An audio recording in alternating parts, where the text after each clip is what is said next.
Welcome to the GRN, the Growth and Resilience Network, where every episode brings you targeted stories and strategies about professional and personal growth and resilience. The intent of each episode is to educate, energize, and equip you with information and hopefully a bit of wisdom to apply in your life and within your community. Hi, I'm Steve Piscatelli, your host, and I'm coming to you from my headquarters, my world headquarters here in Atlantic Beach, Florida. Today we continue again our 7-episode series that highlights transformational stories about community building and community sustainability. Each of the stories will appear in my new book that is being released at the beginning of 2019. You can check my website for more information on its release.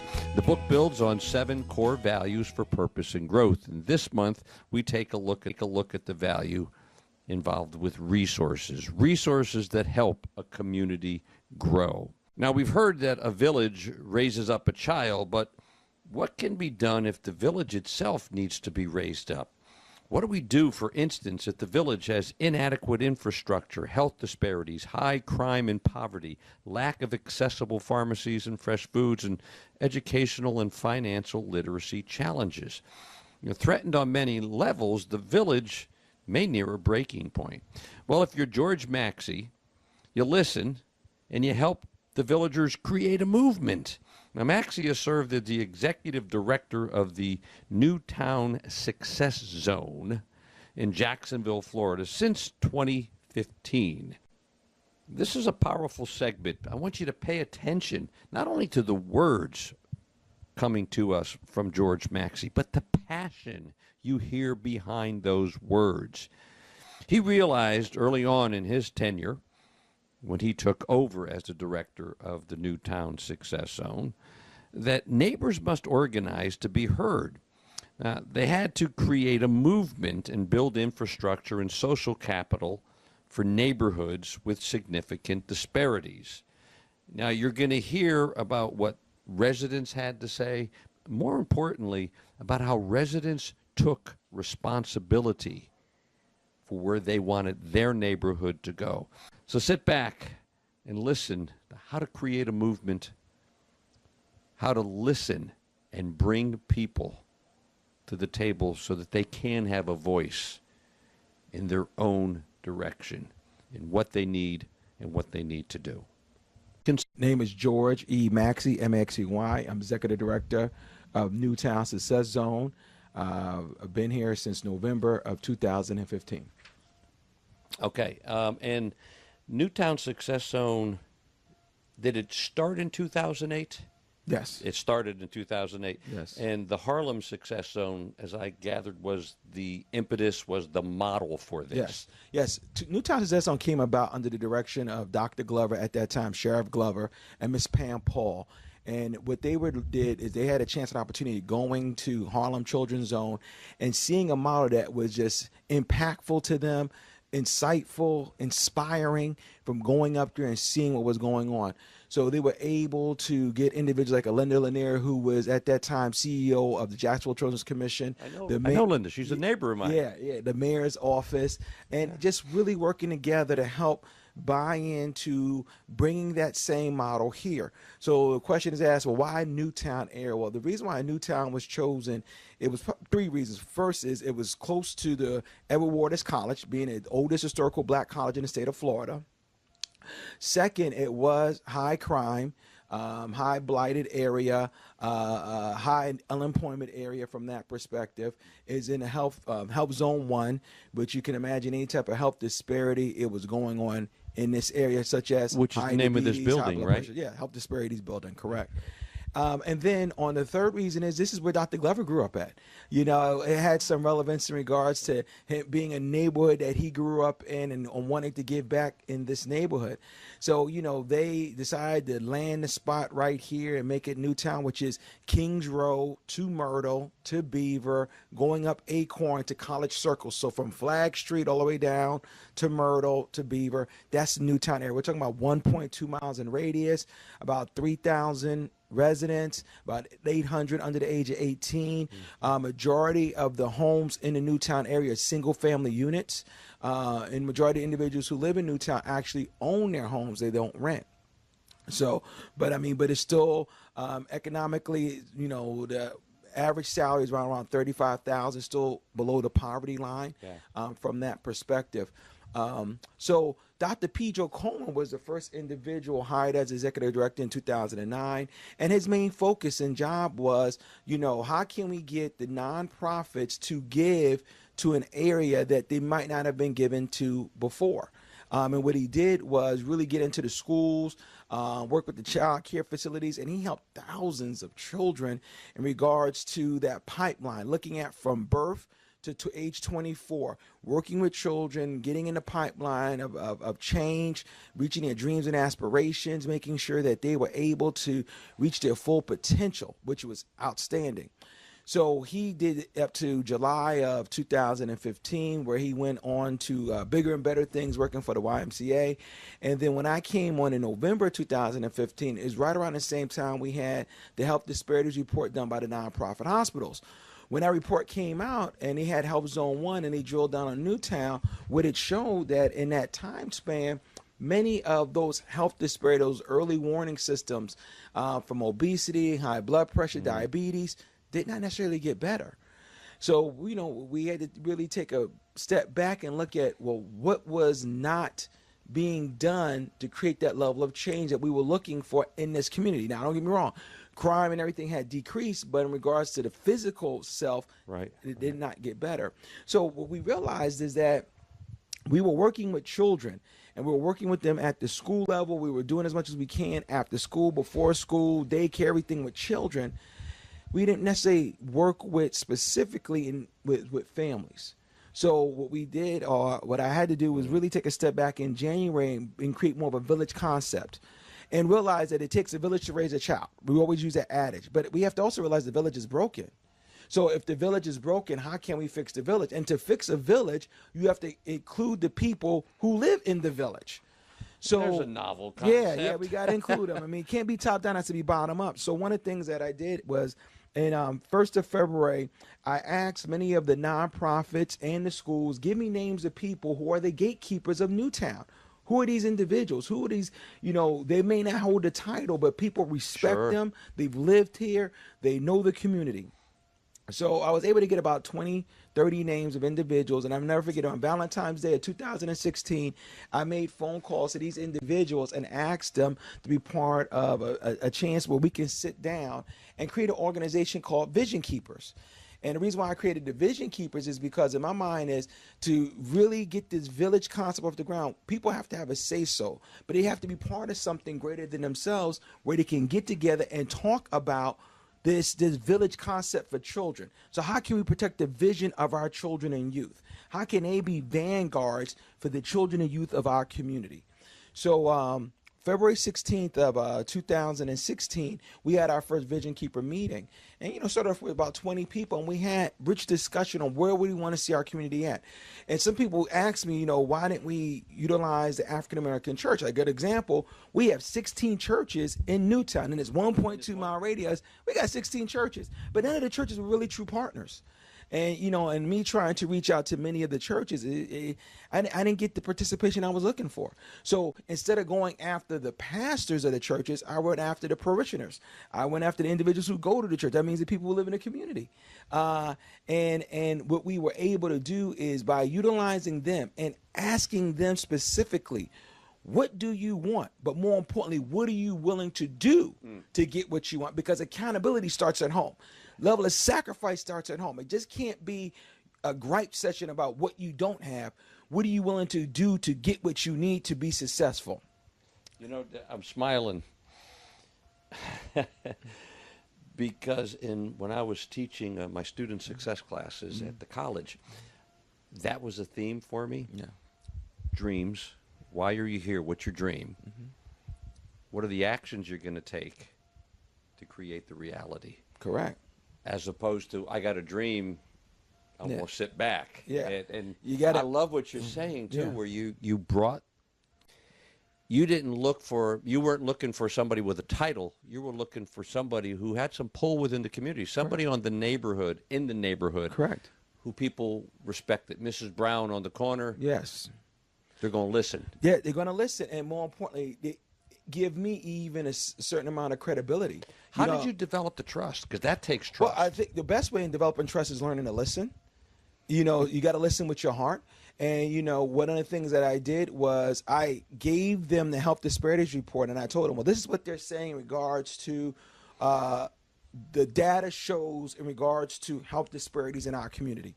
And the residents, majority of them that were in that meeting, it was about 25 individuals from the community, said, you're absolutely right, Mr. Max. This is what it says. But before I can get to that, we got to get to some other pertinent issues. Perfect example is we don't have sidewalks. No one comes gets our trash. We have 100 and some odd properties that are boarded up and no one lives in them. We have drought issues. When it rains so hard, it floods. We don't have lights at night.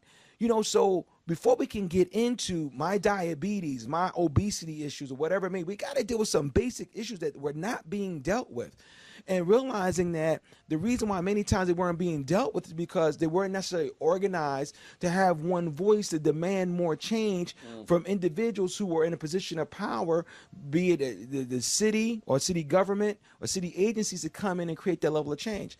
So I had to take a step back and say, you know what? That doesn't happen in the community I live in, but it's happening in the community I work for. Right. So what my main job was, how can I organize our community to have that voice? So what we did was we said, we're going to meet twice a month. So Vision Keepers meets the first and third Thursday of every month. And we decided to use a collective impact model. Okay, what are the things that we see as being important? And who is responsible for making that happen, and what can we do in holding them accountable? So good example, if we're talking about safety as being an issue, well, who's responsible for making neighborhoods safe? Well, the police are. So how can we create a partnership with the JSO? So that's when we invited people like a Chief Patterson to come over and speak to her and have a listening session on some of the things that we can do better as a collective community. So having a sheriff's watch and going to the sheriff's watch and reporting things that are going on, but also doing things that we know that make sense in regards to locking our doors and putting things and being aware who our neighbors are and looking out for our neighbors, which in return, now what it did was when we make the phone call to the sheriff's office, she's on it now. She takes care of things in the neighborhood quickly, which in return builds trust in the community, builds a sense of safety in the community, and it reduces the crime rate. But it also allowed us to create a new policy or procedure where we have dedicated officers here in Newtown from 6 a.m. to 6 p.m. We have 4 dedicated officers that patrol the streets of Newtown, and they You know didn't have these that officers. before? No, and we have it now because of her direction and her dedication to the Newtown area. So, Who's the her, if I may? Sheriff Patterson, Chief Patterson. Chief Patterson. Yeah, Chief Dolores Patterson. She's a zone commander for Zone 5. She's the first African-American female zone commander, actually, for JSO history. But she's, it's really, they are the ones who wanted this. It was my responsibility to get her to the table. And when she came to the table, we sat down and we had the courageous conversations that led to change in the community. And so that led individuals believe that now have a level of control. When we talk about we want our community clean, well, if we want our community clean, who should be the ones that clean it? The individuals who live there. So we started a street initiative in regards to cleaning our streets. So where do we get spots from? We contacted Habijacks. Habijacks, can you work with us in breaking our community down in different parts, in different zones, giving us the supplies that we need to clean the community, set the date, people sign up, we knock on the doors of the people that we're going to clean your street. We need you to come out and participate. And guess what happened? We were cleaning our streets. We did it as a community. And it wasn't somebody from the outside coming and cleaning our streets. It was us cleaning them. And what was a good thing about it is that since we were the ones cleaning the streets from the community, we kept it clean. We kept it clean. So now we have cleaner streets. So it's those type of initiatives that we look at. We're a food desert. The nearest supermarket is 2.6 miles away. Now, Yes. I'm looking at this map on the wall here. Yes. The red outline is Newtown. That's the Newtown. Yes. And is Newtown and pardon my ignorance on this, was Newtown a name prior to this initiative, no, it or wasn't. it came with the initiative? It came with the initiative, and what had happened is this was a thriving community, but with desegregation coming about, and especially in the late 70s, early 80s, many individuals. I mean, because you had lawyers, doctors, teachers who lived in the Newtown area, because College Circle was the place to live. That was a high-end area. That's what this was? Yes. But what happened is that with desegregation, people then moved out of the area. The children of these parents decided to live in other locales around the city. So to me, it was almost like the economic drain that took place in the area. So when that economic drain left, many of the shops, the cleaners, the supermarkets, everything that were on Kings Road dissipated, because no longer did you have that economic force leading that anymore. And then we had crack cocaine hit the scene, and that was devastating in regards to drugs. And so it really took a hard hit.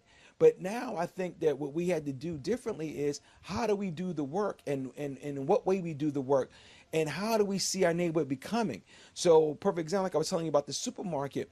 Well, we just can't get a supermarket. And we can't convince the Family Dollars and the Dollar Tree to serve fresh fruits and vegetables. So why don't we grow our own fruits and vegetables in Newtown? So we got a 1/4 acre of land donated to us by Edward Waters College, who's our very special program at Edward Waters College, Newtown Success Owners. So they donated that land to us. And what we do is grow fruits and vegetables. And we sell the fruits and vegetables to people in the community. People say, well, why do you sell it? Because we want to recycle that African-American dollar. We want to be able to have people invest into stuff that they feel is important. And the money raised, we are able to buy more seeds and more stuff for the garden. Does the community do the planting and the harvesting and the tending? Correct. So the community is in charge of cultivating it. We work with other nonprofits that help with us in regards to doing it. So it's a collaboration of people from the community, nonprofits working together to create change and create sustainability. Because a lot of times when money goes away, the program goes away. We don't want that. But if it's vested, and it's not just doing a program to have a program, it's really trying to create a movement, like with the civil rights movement that creates change. What we were trying to do is create a movement within our community that would be sustainable over time. And is this movement within Newtown, is it multi-generational? Correct. What we do is believe in the 2-generation model now. So everything that we used to do for children, now we want to do in households. We want to do with parents. We want to do with our seniors. We want to do with the caretakers of the kids. So great example is this. We have nutrition classes in school. We always have these nutrition classes in school. You've probably seen them when you was teaching in the schools where you had a nutrition class, where we want to tell kids, eat healthy, which is great. But when's the last time a child bought groceries? See, you can have the nutrition classes at school, but if it's not emulated and duplicated at home, it's really just being done for the sake of being done. See, that goes back to having a program for the sake of having a program and not really having a movement. So what we did differently is, instead of just having a nutrition class with the child, we want to have a nutrition class with the parent. So we created Wellness RX with the help of Mayo Clinic. And we partnered with Mayo Clinic. And what Mayo Clinic did, because at first they wanted to have a health fair. And the Vision Keeper said, we don't want a health fair. We want Wellness RX. So with Mayo Clinic working with us, we created Wellness RX, and we meet 2 times a month, the first Tuesday and the 4th Saturday of the month. And we have these doctors who come in and talk about wellness. Into Newtown. In the Newtown. They come here to Newtown, and then from all the way from Mayo Clinic, they come all the way to Newtown, and they talk about wellness. And wellness is not just a physical aspect. They talk in the mental aspect, the spiritual aspect of wellness. So we are looking at it from the perspective of being holistic. So when we're talking about, proper diet, we're talking about proper diet of fresh fruits and vegetables, but we're also talking about proper diet when you only have a Family Dollar. So how do you have a proper diet with a Family Dollar as your food source? So they have to then do the research, and they then present out. But it's the part that's so beautiful. We get participation because we don't do handouts, we do a hand up. What do I mean by that? When we have our evening meetings, we serve dinner. You come and get a dinner, but you have to stay for the workshop. On Saturday workshops, we give away food, we give away groceries. So Mayo Clinic pays for Feeding Northeast Florida to give away $200 worth of free groceries to every resident. But to every resident? Correct. But to get the groceries, you have to what? do the 1 hour class, because we don't want to hand out, we want to hand up. We want to be able to educate ourselves and bettering ourselves, but we believe in the barter system. You do something to get something. It goes back to what I said initially, accountability and sacrifice. But the good thing about it is now residents are able to get this stuff, they're able to apply it, and now as the children learn about nutrition in the schools, they're able to practice the same nutrition in the homes, because now the parents have been exposed to the things that the children are learning in the schools. We're implied in that 2-generation model. What's the plan? Where does the supermarket stand? Is there one coming? Is there fresh food coming? Well, is it still a desert? It's still a desert. It's still a desert, but I give a great example. We were a pharmacy desert. The nearest pharmacy was 2.1 miles away. That was Walgreens on 8th Street. It was very far away. And, people were getting prescriptions filled.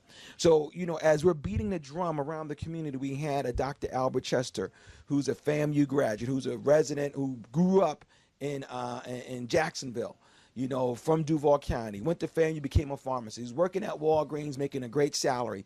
But we had a conversation with him. He came to one of our Wellness RX events, and we had a conversation. He said, we don't have a pharmacy here. And he said, that's a shame. So what he did is take it upon himself and opened up the Newtown Pharmacy, which he cut the ribbon on just last month. But he just didn't just open a pharmacy. He also opened a school for pharmacy technicians. So upstairs, he has a pharmacy technician school. Here in Newtown. Over here on Moncrief and Myrtle, right up the street. He called it Newtown Pharmacy. It's right in Grand Park, but it's 1 mile away, within walking distance. So now we have a pharmacy in a Newtown vicinity. So we're no longer a pharmacy desert where people can get their prescriptions, and he has free delivery. So now for many of our seniors who maybe cannot get to the pharmacy, he's willing to deliver the pharmaceutical goods to them. So those are things that you got individuals who've taken it and made it a mission for themselves, but it wouldn't have happened if the residents were not organized and galvanized to speak their story. So instead of the story being spoken for people like me, no, the story is being spoken by people who live here every day, who deal with it. So it's those 3 main things that we look at: health, education, economics. So, perfect example, they were like, well, we want more small businesses. I said, okay, to want small business, let's create small businesses. So we have a partnership with the Chamber, with Dr. Carlton Robinson at the Jack's Chamber, where they come in once a month and we work on entrepreneurial skills. We got 30 people right now working on trying to create small businesses, be it food trucks, be it catering, be it photography, be it vacation clubs, whatever it may be. But they meet once a month and they work on their plans, their business models, their business plans.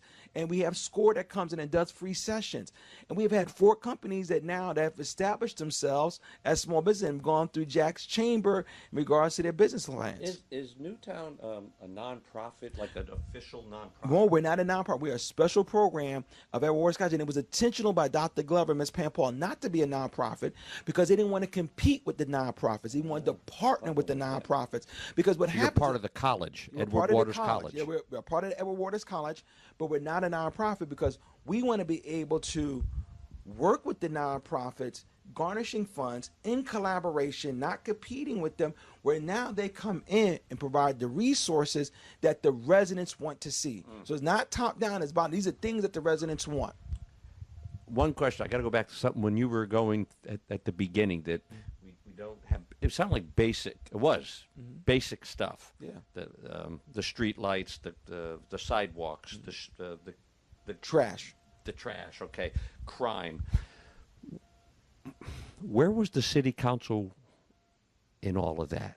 Well, I think what happens, and prior to that was Warren Jones. I think what happened is that city council responds to individuals who call them many times, who let them know where issues may present. Because if you look at the district that this is in, this is District 9, it's a very large district. I mean, this goes from our side of town all the way over to Cassett. I mean, it goes all the way to the west side. West side. Yeah, it's a huge district.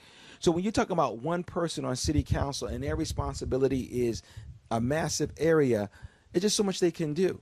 So what we did when Councilman Dennis came on, it was important to us is letting Councilman Dennis know what our issues were, properly informing him, allowing him to be part of the process, but also supporting him, protecting him, lifting him up as he goes and fights for things that we may need.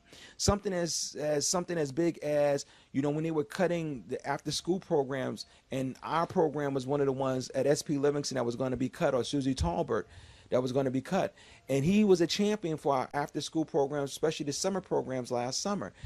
But he had to hear our voice. Right. He had to know that was something that was important to us. Yeah. So when he found that that was important to us, he was willing to fight for us. So it's really just having that level of communication. And now he knows he can come to a meeting on a Saturday and see 125 residents, or he can come to a Thursday night meeting and see 40 residents, and he can talk to them, and they can talk back to him and tell him, this is some of the things that we're looking for. A good example, he's working with us dealing with the flooding issue. When it rains too hard, you can't go down Tyler Street. So what are we doing with that? So he's been, working with the mayor's office, working with other individuals. Councilman Newby, who's our councilman at large. He's a graduate of Edward Waters College. And you can see Councilman Newby is a Republican, Councilman Dennis was a Democrat, but they're working together. They're not doing tribal politics, but they're working in unison to create change, because there's need here. But this is the beautiful thing about it. As they're working on changes at the city level, making sure our trash is getting picked up, making sure they're finishing up our sidewalks, making sure that we got our halogen lights, helping us deal with the blight that we have in our community. We've got 120 properties boarded up. We want them knocked down. We want to put residents and bring residents back to Newtown. So they're working with us in that process. But as they do that, there's things that we have to do. Perfect example, we talk about education. Well, many of our parents, our seniors, they have to get their GEDs. So we have a GED program that's housed right here at Edward Waters College, working with the Jacksonville Public Library. We have 30 people sign up for GED classes. We got 6 individuals who got their GEDs. 2 of them actually went to Edward Waters College after they were done. So it's really looking at this as a holistic aspect. We have job training. We have a financial opportunity center, which was a partnership with LISC, Family Foundations, Lutheran Services, United Way, where it's one-stop shop where a person comes in to get financial literacy, financial coaching, job training, mental health services. See, that's another thing that's important. So we got a partnership with River Region with mental health services, especially people who may be addicted to drugs.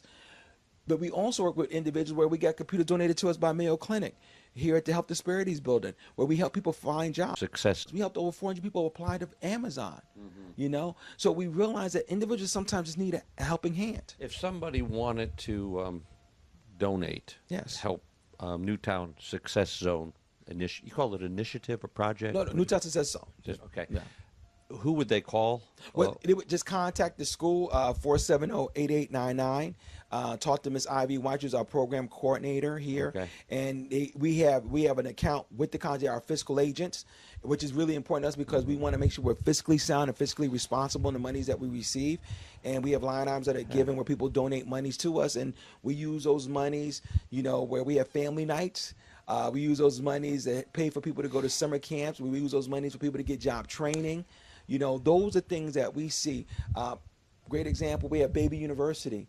And we received a grant where we get $90,000 every year, and we have a person, Miss Alicia King, who's our coordinator, and even tonight we're meeting with parents, 19 parents of children 0 to 3.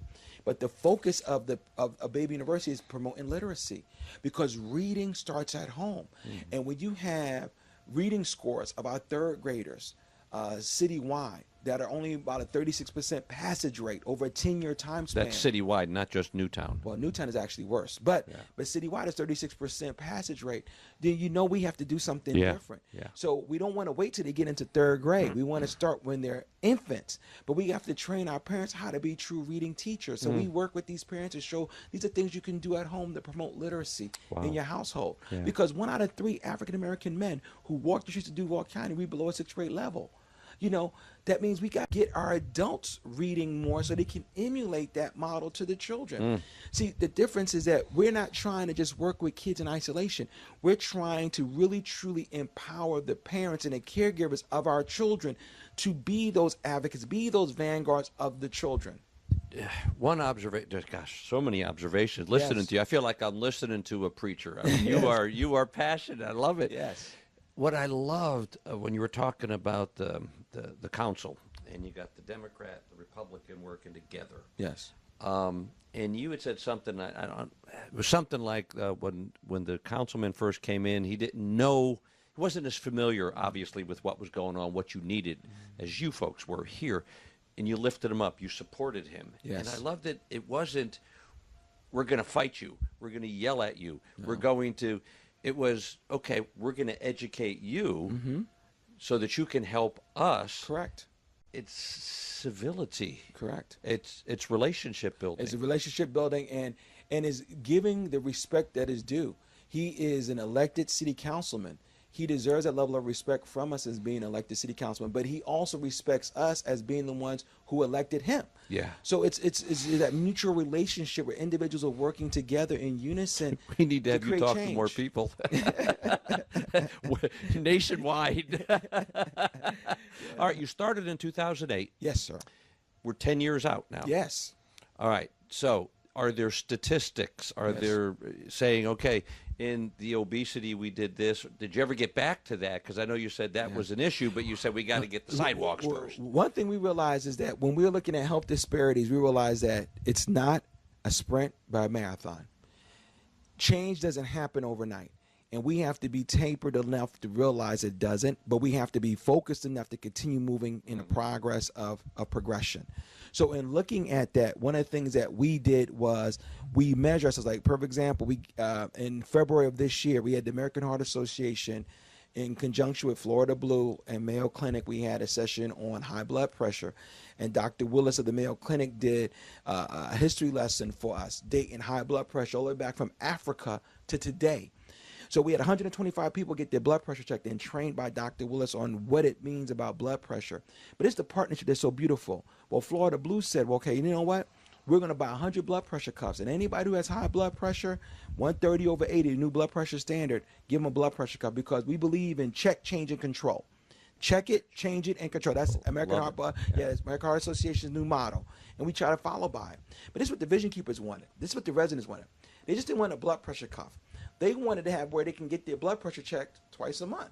So during our Vision Keeper meetings, started in March, Chelsea from American Heart Association comes in and sets up the blood pressure machines where people can come in and get their blood pressure checked. Because out of 125 people who got their blood pressure checked, 105 had high blood pressure.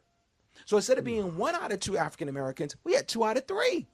It was that bad because individuals didn't know. It was lack of knowledge. Yeah. So now that they know, we have about 25 people who have dedicated themselves out of that 125 that come in twice a month to get their blood pressure checked. Well, the good news is out of that 25, 15 now have checked, changed, and controlled their blood pressure. That's 15 people we have now whose blood pressure now is doing much better because they're coming in and getting it checked. They're eating right, they're exercising, creating that level of change. Do we want more? Yes. Sure. But now we have a base. Now we have testimonies, because what we believe in, train the trainer model. Train the residents to train other residents. They become the apostles. Correct. Neighbors helping neighbors, going back to the old traditions that we used to have, specifically in the African American community, where individuals knew who each other was and they looked out for each other. And that's what we're trying to do, is create that level of community change where people break bread together, talk about their challenges, but work together to create that level of change. Wow. How does George Maxey stay resilient? I mean, because and your vision and all this is not a small task. No, it's not. This and you've already mentioned you're here this night and this weekend and that and here we are. It's early afternoon and you're here. Yes, I'll be here tonight. How do you stay resilient? The way I stay resilient is 2 things. First thing is I believe Mark Twain, when he says there's 2 most important dates in a man's life: the day he was born and the day he realizes why. God has given me my why. This is my ministry. This is something I love to do, is helping individuals to realize that what I do may save a life. What I do may help somebody meet their life's goal. That makes me feel good inside. And second, I have a great support system in regards to my wife. I mean, my wife is not just my soulmate, but she's somebody that's by my side. So she works her full-time job, and then she drives all the way from Mandarin, where her job is at, and comes to be parts of the meetings at nighttime, and she's here on the weekend. So it makes that easier in regards to doing the work. So it's really having that support system. And then on top of that, I have a group of ladies that work with me, that some live in a community and some don't, but they're always here, and they're not just leaving it up to me to do, because they realize that they have a place in this too, and giving them the freedom to do the work that they do also. So again, it's really just creating that network and realize that it's not on me. It's on my community. What's on me is providing my community a fishing pole. You know, for years we gave them fish. Now we're going to provide them the fishing pole, because it's not about teaching them how to fish. They can teach themselves. They know how to teach themselves. It's providing them the tools to teach themselves, providing them the access to get them where they want to go. Because again, to get to your vision, to get to your dreams, your aspirations, one must set that course, like you stated earlier. So my job is to help them create the course, but it's their job to walk down that road. Right. All right. In interest of your time, two things. Yes, sir. One, I want to come back to these 7. Yes, 7 R's. Yes. Right, 7 R's. When you look at Newtown. Yes, sir. When you started this in 2008, I know you weren't here at the beginning, but you know about the beginning. Yes. Okay, you know. Which of those 7 was the most challenged, do you think? I think the most challenged one out of the 7 probably in the very beginning was resources. And the reason being is that when they started Newtown, we had this, the housing crash. So they started this where the nation was going through. I mean, it was spinning badly. Yeah. And, you know, you had people who were losing jobs and they're asking to give money. Mm-hmm. But Dr. Glover and Ms. Pam Paul are the most resilient individuals I've ever met in my life. They are role models on steroids, because they refuse to quit. They refuse to accept no. What they did was allow individuals to see that we're not asking for your money. We're asking for you to redirect your resources that you already do to an area that's in need, to become a model, to become that change agent for a community. Yeah. And they were able to get people to buy into that model. Even though we were going through a national hardship, they were able to make that happen. Wow. What was at that time? Yes.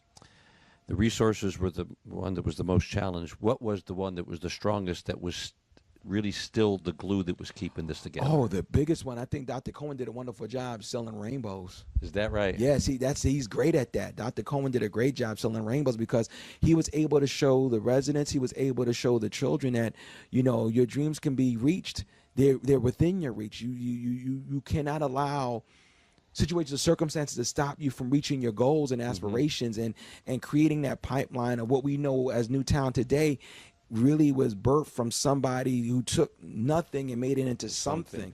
Yeah. And then having the support of Dr. Glover, Ms. Pam Paul, and the Jacksonville Children's Commission allowed him to be as creative as he wanted to be and create that level of change. So those rainbows is what I stand on to this day. Yeah. You know, something that he has started. All I'm doing is continuing that process. And today, what's the glue?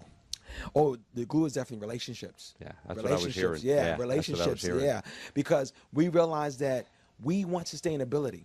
If I am gone tomorrow, if this program is dissipated tomorrow, we don't want this to stop. And it won't stop, because Vision Keepers is not a nonprofit. Vision Keepers does not take money. Vision Keepers is a collective of voices of people who come together with the like minds to create change in their community. That makes you an effective leader, because it's not about George Maxey. Yes. And it's that if George Maxey doesn't show up tonight or tomorrow or ever, somebody's going to step in. Correct. And you've created that. You and other folks, you're the team.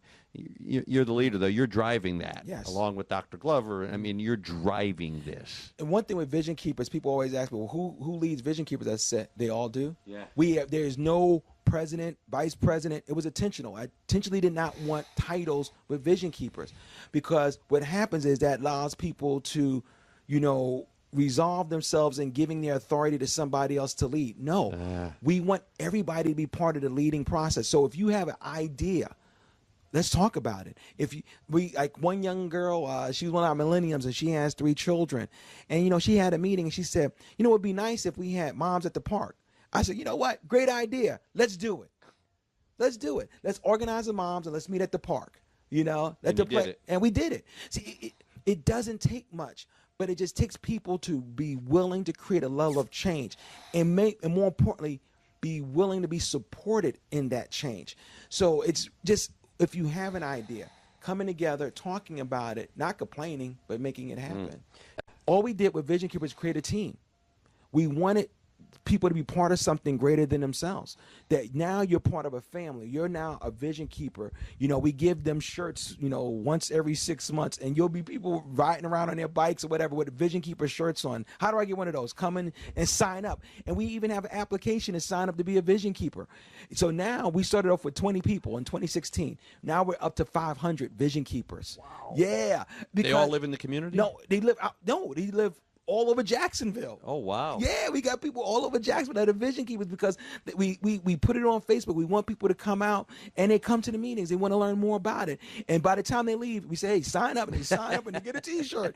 But the thing is, what we wanted to do is create a place where individuals who are middle class, upper class, we always talk about giving back. And when we think giving back, we always think financial, but we're not talking financial. We want people to give back with their time, their resources, their energy, their knowledge. But we have to create a venue for them to do that. Well, that's why we have these meetings at different times of the month so people can come and give back of their time, their energy, and their resources. And what happens is now I'm sitting next to somebody that may live in a community, and now I build a relationship. Then you realize real quick, they're no different than I am. Their problems are the same as me. Right. We're just at a different level economically, but we can work together and create that friendship and that bond. And that's all we're trying to do. One last thing. Is there some piece that you haven't touched on, I haven't asked you, that you'd say, I want to make sure that you know about this? Yeah, one of the things that one piece that we do is that we definitely work closely with our State Representative Tracy Davis, and what she has been able to do for us the last 2 years is making sure that we get appropriations from the Department of Education. Remember I told you we were talking about literacy. Right. So what we've done is take those monies and use our monies to go into SP Livingston. And this is what we've done differently, and has been rather successful, is that we pair up with classroom teachers in second grade with the help of the building principal, who's Mr. Gresham. We pair up with second grade teachers. So we have 4 EVKs. We're calling them educational vision keepers. And they go into the schools 3 days a week and help the reading teacher with reading with our second grade students. But 2 days out of the week, they go to the houses and they sit on the couches of the parents or the caregivers of these second grade students, and they go over the reading curriculum with them and help them with the process of teaching their children reading too. And we've been able, out of these 60 kids, every child has shown 1 year's worth of growth on iReady, which is the curriculum that is being measured by Duval County Public Schools. Because what we're not doing is we refuse to just spend time at the school. They only spend 7 hours at the school, but that child spends 17 hours at home. So we want to make sure that we're not just vested at the school, but we're also vested in the household of the children where they reside. And you keep coming back to that. Correct. Yeah. I mean, that's consistent. Yes. That's the consistency, incorporating a 2-generation model, making sure parents feel empowered, feel like they have a voice that needs to be met. But see, we just don't stop there. We also ask the parents, what do you need? What are some of the things that you may be missing that you need more help with? See, initially they may say nothing, but after a couple of months spending time with them, can you help me with this? Can you help me with that? I want to get my GED. I need help with, buying a house, or I need help with food. So now what we try to do is make sure that whatever their needs may be, finding a nonprofit that can partner with them to help them meet that need. Because again, we're not a nonprofit, we're a special program, but we have partnerships with many nonprofits that can help us. Yeah. Wow. I think that's a wrap. Yes, thank you, sir, for having me. Wow, that was powerful, wasn't it? I mean, when you think about just a few of those takeaways that George Maxey shared, listen and respect one another. Find your voice. Use your voice. Pursue your rainbows. And do it all in the name of something bigger than yourself. Wow, we could all learn from that. So, folks, thank you once again for sharing time and listening to this particular episode. If you want more about the Newtown Success Zone, you can go to their website at ntsjax.org.